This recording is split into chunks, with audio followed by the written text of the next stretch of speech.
നമസ്കാരം. ഗുജറാത്തിലെ അഹമ്മദാബാദ് വിമാനത്താവളത്തിൽ നിന്ന് ഉയർന്നു പൊങ്ങിയ എയർ ഇന്ത്യയുടെ ബോയിംഗ് വിമാനം തകർന്ന് 241 യാത്രക്കാരും മരിച്ച ദാരുണ സംഭവത്തിൻ്റെ ഞെട്ടലിലാണല്ലോ നമ്മളെല്ലാവരും. അപകടത്തിൽ ലണ്ടനിലേക്ക് പോയ മലയാളി നഴ്സും ഉൾപ്പെടുന്നു എന്നത് മലയാളിയെ സംബന്ധിച്ചിടത്തോളം വ്യക്തിപരമായ വേദന കൂടിയാവുകയാണ്. ഈ അവസരത്തിൽ വ്യോമയാന വിദഗ്ധരായ രണ്ടുപേരുടെ കുറിപ്പുകൾ നിങ്ങളുടെ മുന്നിൽ അവതരിപ്പിക്കാനാണ് ഈ വീഡിയോയുമായി വന്നത്. വ്യോമയാന രംഗത്തെ മാധ്യമപ്രവർത്തകനായ ജേക്കബ് കെ ഫിലിപ്പ് എഴുതുന്നത് ഇങ്ങനെയാണ്: അഹമ്മദാബാദ് എയർ ഇന്ത്യ വിമാന അപകടത്തിൻ്റെ കാരണങ്ങളെപ്പറ്റി ഇപ്പോഴേ പറയുന്നതിൻ്റെ അപാകത നിലനിൽക്കെ ചെറിയൊരു കാര്യം മാത്രം എഴുതാമെന്ന് കരുതി. വിമാനത്തിൻ്റെ ആകാശത്തിലെ അവസാനത്തെ നിമിഷങ്ങളിലൂടെ ലഭ്യമായ ഒരു വീഡിയോയിൽ കാണുന്ന 3 കാര്യങ്ങളാണ് അദ്ദേഹം സൂചിപ്പിക്കുന്നത്. 600 അടിയോളം പൊക്കത്തിൽ പറക്കുമ്പോഴും താഴ്ന്നു തന്നെ ഇരിക്കുന്ന ചക്രങ്ങൾ, അതാണ് അദ്ദേഹം ഒന്നാമതായി സൂചിപ്പിക്കുന്നത്. വീഡിയോയിലെ വിദൂര കാഴ്ചയിൽ നേരെ തന്നെ ഇരിക്കുന്നു എന്ന് തോന്നിക്കുന്ന ചിറകിന് പിന്നിലെ ഫ്ലാപ്പുകൾ, അതാണ് അദ്ദേഹം രണ്ടാമതായി എടുത്തു കാണിക്കുന്ന പ്രധാനപ്പെട്ട ഒരു കാര്യം. വീഴ്ചയ്ക്ക് മുന്നേ മുകളിലേക്ക് ഉയരാനുള്ള ശ്രമം. 200-400 അടി പൊക്കത്തിലെത്തുമ്പോഴേക്കും വീലുകൾ മുകളിലേക്ക് ഉയർത്തുന്നതാണ് പതിവ്. ഇവിടെ 600 ആയിട്ടും പൈലറ്റുകൾ ചക്രങ്ങൾ മുകളിലേക്ക് കയറ്റാത്തത് പ്രശ്നത്തിൻ്റെ തന്നെ സൂചികയാണ് എന്നാണ് അദ്ദേഹം വിലയിരുത്തുന്നത്. പിന്നീട് അദ്ദേഹം പറയുന്നത് സാധ്യതകൾ പലതാണ്. ഒന്നാമത്തെ സാധ്യത ലാൻഡിംഗ് ഗിയർ ചലിപ്പിക്കുന്ന ഹൈഡ്രോളിക് സംവിധാനത്തിൻ്റെ തകരാർ. രണ്ടാമത്തെ സാധ്യത പൈലറ്റുമാരുടെ മറവി. മൂന്നാമത്തെ സാധ്യത വിമാനത്തിൻ്റെ കുഴപ്പം തിരിച്ചിറക്കാനുള്ള ശ്രമം ആരംഭിച്ചത്. എന്നാൽ ഇതോടൊപ്പം ഫ്ലാപ്പുകൾ നേരെയാക്കി എന്നത് വീഡിയോയിലെ ദൂരക്കാഴ്ച സത്യമാണെങ്കിൽ എന്നുള്ള കാര്യം അദ്ദേഹം എടുത്തു പറയുന്നു, പ്രശ്നം കൂടുതൽ സങ്കീർണമാക്കുന്നു. ടേക്ക് ഓഫ് ചെയ്യുമ്പോഴും പറന്ന് കയറുമ്പോഴും ചിറകിന് പിന്നിലെ ഈ പാളികൾ താഴ്ത്തി വെക്കുന്നത് വിമാനത്തിൻ്റെ മുകളിലേക്ക് കൂടുതൽ തള്ളൽ കിട്ടാനാണ്. ഈ ലിഫ്റ്റ് കുറഞ്ഞാൽ 2 കാര്യങ്ങളും നടക്കില്ല. എന്നാൽ അഹമ്മദാബാദ് വിമാനത്താവളത്തിലെ 3505 മീറ്റർ നീളമുള്ള റൺവേയിലെ വെറും 1900 മീറ്ററിൽ താഴെ ദൂരം മാത്രം ഉപയോഗിച്ച് പറന്നുയർന്ന ഈ വിമാനത്തിലെ ഫ്ലാപ്പുകൾ ഉയരാനുള്ള ഓട്ടത്തിൽ താഴ്ന്നു തന്നെ ഇരുന്നു എന്നത് ഉറപ്പാണ്. ഉയർന്നു കഴിഞ്ഞ് ഏകദേശം ഉയരം 1000 അടി ആകുമ്പോഴേക്കും, അതായത് വിമാനത്തിന് നല്ല വേഗം കിട്ടിയ ശേഷം ഫ്ലാപ്പുകൾ നേരെയാക്കുക. അതേവരെ നല്ല ലിഫ്റ്റ് മുകളിലേക്കുള്ള തള്ളൽ, അതായത് നല്ല ലിഫ്റ്റ് അല്ലെങ്കിൽ മുകളിലേക്കുള്ള തള്ളൽ, അത് വേണമെങ്കിൽ ഫ്ലാപ്പുകൾ ഇങ്ങനെ ഇരുന്നേ പറ്റൂ എന്ന് അദ്ദേഹം വിലയിരുത്തുന്നു. ഇന്ന് വിമാനം വീഴുമ്പോൾ ഉയരം 625 അടിയായിരുന്നു. അതേസമയം 200-400 അടിയിൽ മുകളിലേക്ക് വലിച്ചു കയറ്റി കഴിഞ്ഞിരിക്കേണ്ട വീലുകൾ ഈ പൊക്കത്തിലും താഴ്ന്നു തന്നെ ഇരിക്കുകയും ചെയ്തു. ആദ്യം തോന്നാവുന്ന സംശയം ഇതാണ്: ലാൻഡിംഗ് ഗിയർ വലിച്ചു കയറ്റാനുള്ള ലിവർ എന്ന് കരുതി ഫ്ലാപ്പുകൾ നേരെയാക്കാനുള്ള ലിവർ വലിച്ചിട്ടുണ്ടാകുമോ പൈലറ്റുമാർ? അത് പൈലറ്റുമാർക്ക് അങ്ങനെ ഒരു പിഴവ്, അതായത് ലാൻഡിംഗ് ഗിയർ വലിച്ചു കയറ്റുന്നതിന് പകരം ഫ്ലാപ്പുകൾ വലിച്ചു കയറ്റുന്ന ലിവർ പിടിച്ചു കാണുമോ എന്നുള്ളതാണ് ഒന്നാമത്തെ ഒരു സംശയമായി അദ്ദേഹം മുന്നോട്ട് വയ്ക്കുന്നത്. എന്നാൽ ഡ്രീം ലൈനർ വിമാനത്തിൽ ഇതിനുള്ള സാധ്യത കുറവാണെന്നും അദ്ദേഹം പറയുന്നു. മാറിപ്പോകാൻ തക്കം അടുത്തല്ല ഈ 2 ഗിയറുകളും ഉള്ളത്. പൈലറ്റുമാരുടെ നടുക്കുള്ള പെഡസ്റ്റിൽ എൻജിൻ ത്രോട്ടിലിന് വലത്താണ് flap gear. Landing gear lever ആകട്ടെ മുഖ്യ ഇൻസ്ട്രുമെൻ്റ് പാനലിലുമാണ്. നേരെയായ ഫ്ലാപ്പുകൾ, താഴെ ഇറങ്ങി തന്നെ നിൽക്കുന്ന വീലുകളും, ഇവ രണ്ടും ഒന്നിച്ച് സംഭവിക്കുന്നത് ഏറ്റവും അപകടകരമായ അവസ്ഥയിലാണെന്ന് അദ്ദേഹം വിലയിരുത്തുന്നു.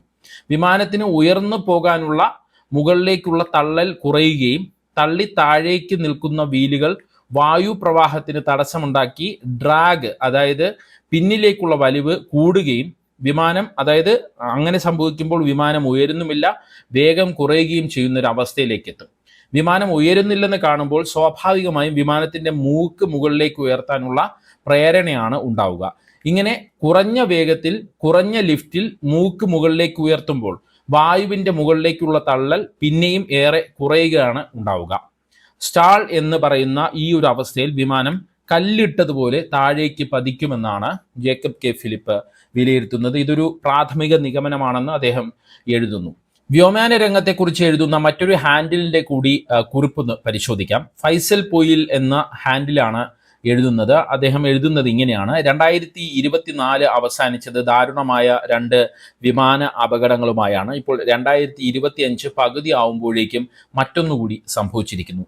ഏകദേശം 9 മണിക്കൂർ പറക്കാൻ ആവശ്യമായ അത്രയും, അതായത് അപ്രോക്സിമേറ്റ്ലി 45,000 kgs ഇന്ധനവുമായാണ് വിമാനം പറന്നുയർന്നത്. അഹമ്മദാബാദിൽ നിന്ന് ലണ്ടനിലേക്ക് വിമാനം പറന്നുയർന്നത്. അതുകൊണ്ട് തന്നെ തകർന്നു വീണ ഉടനെ വിമാനം ഒരു അഗ്നിഗോളമായി മാറിയിരിക്കുകയാണ്. ഈ അപകടത്തിന്റെ മുഖ്യ കാരണങ്ങളെക്കുറിച്ച് യാതൊരുവിധ അനുമാനങ്ങൾക്കും ഇപ്പോൾ പ്രസക്തിയില്ല എന്ന് ഫൈസൽ എഴുതുന്നു. ബോയിങ് 787 ഡ്രീം ലൈനർ ശ്രേണിയിൽപ്പെട്ട വിമാനം അപകടത്തിൽപ്പെടുന്ന ആദ്യത്തെ അപകടമാണ് ഇത്. ഏതായാലും ദുരന്തത്തിനിരയായ വിമാനത്തിന്റെ ഫ്ലൈറ്റ് ഡാറ്റ ഒന്ന് നോക്കിയപ്പോൾ തന്നെ തോന്നിയ ഒരു ചിന്ത ഇവിടെ കുറിച്ചിടുന്നു എന്ന് പറഞ്ഞിട്ടാണ് അദ്ദേഹം കുറിപ്പ് തുടരുന്നത്. ഫുൾ ലോഡഡ് ആയ ഒരു 787 വിമാനം 45,000 കിലോഗ്രാം ഇന്ധനവുമായി പറക്കാൻ ഒരുങ്ങുമ്പോൾ അതിൻ്റെ ടേക്ക് ഓഫ് വെയിറ്റ് ഏകദേശം 200 ടണ്ണിന് അടുത്തു വരുമെന്ന് ഫൈസൽ പറയുന്നു. ബോയിങ് 787 വിമാനത്തിന്റെ മാക്സിമം ടേക്ക് ഓഫ് വെയിറ്റ് 228 ടണ്ണാണ്.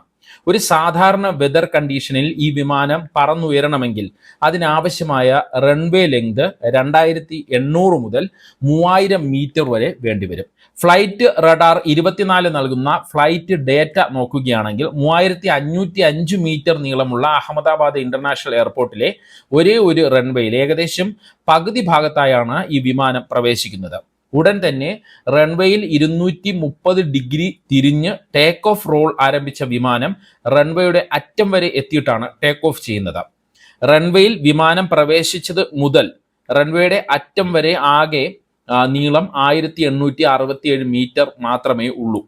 ഈ വിമാനത്തിന് ടേക്ക് ഓഫ് ചെയ്യാൻ ആവശ്യമായതിൽ നിന്നും 1000 മീറ്ററോളം കുറവാണ് ഇതെന്നാണ് ഫൈസൽ വിലയിരുത്തുന്നത്. ചൂട് കൂടിയ കാലാവസ്ഥയാണെങ്കിൽ വായുവിന്റെ സാന്ദ്രത കുറയുന്നത് കൊണ്ട് required take off runway length വീണ്ടും കൂടാനേ സാധ്യതയുള്ളൂ. ഒരു ഒബ്സർവേഷൻ മാത്രമാണ് ഇത്. നേരത്തെ പറഞ്ഞതുപോലെ ഒരു രീതിയിലുമുള്ള ഊഹാപോഹങ്ങൾക്കും ഇവിടെ പ്രസക്തിയില്ല എന്നാണ് ഫൈസൽ എഴുതി അവസാനിപ്പിക്കുന്നത്. ഈ രണ്ട് കുറിപ്പുകളിൽ നിന്ന് നമുക്ക് മനസ്സിലാക്കാൻ കഴിയുന്നത്, ഒരു കുറിപ്പ് പറയുന്നത് കൃത്യമായി ഒരു പക്ഷേ പൈലറ്റിന്റെ തീരുമാനമെടുക്കുന്നതിൽ വന്ന ചില പിഴവുകളായിരിക്കാം, അല്ലെങ്കിൽ രണ്ട് ഗിയറുകളും തമ്മിൽ എന്തെങ്കിലും തരത്തിലുള്ള മാറിപ്പോയതാകാം. രണ്ടാമത്തെ കുറിപ്പിൽ സൂചിപ്പിക്കുന്നത് ഈ റൺവേ ആവശ്യത്തിന് റൺവേ എടുക്കാത്തത് കൊണ്ട് വിമാനം പൊങ്ങാത്തത് കൊണ്ടായിരിക്കാം, അല്ലെങ്കിൽ വിമാനം പൊങ്ങിപ്പോകാനുള്ള ഒരു ദൂരം കിട്ടാത്തത് കൊണ്ടായിരിക്കാം ഇങ്ങനെ ഒരു അപകടം സംഭവിച്ചത് എന്നുള്ളതാണ്. എന്തായാലും ദാരുണമായ ഒരു അപകടമാണ്. ഇന്ത്യൻ വ്യോമയാന രംഗത്തിനെ സംബന്ധിച്ച് വലിയൊരു അപകടമാണ് ഉണ്ടായിരിക്കുന്നത്. എന്തായാലും വിമാനത്തിന് സാങ്കേതിക തകരാറാണോ അതോ പൈലറ്റിന് പിഴവാണോ അതെങ്കിൽ അല്ല മറ്റെന്തെങ്കിലും പ്രശ്നങ്ങളാണോ ഈ വിമാന അപകടവുമായി ബന്ധപ്പെട്ട് ഉണ്ടായത് എന്നുള്ളത് നമുക്ക് വരും ദിവസങ്ങളിൽ മാത്രം അറിയാൻ കഴിയുന്ന ഒരു കാര്യമാണ്. എന്തായാലും ഒരു പിഴവല്ല, 2 or 3 പിഴവുകൾ ഒരുമിച്ച് സംഭവിച്ചത് കൊണ്ട് ഉണ്ടായ അപകടമാണെന്നാണ് ഈ വ്യോമയാന രംഗത്തെ വിദഗ്ധരെല്ലാം തന്നെ വിലയിരുത്തുന്നത്. എന്താണ് യഥാർത്ഥ കാരണം എന്നുള്ളത് ഒരു ശരിയായ അന്വേഷണത്തിന് ശേഷം മാത്രമേ നമുക്ക് മനസ്സിലാക്കാൻ കഴിയുള്ളൂ. എന്തായാലും ഇന്ത്യയുടെ വ്യോമയാന ചരിത്രത്തിൽ ഏറ്റവും ദാരുണമായ വിമാന അപകടം സംഭവിച്ചിരിക്കുന്നു അഹമ്മദാബാദിൽ. നമസ്കാരം.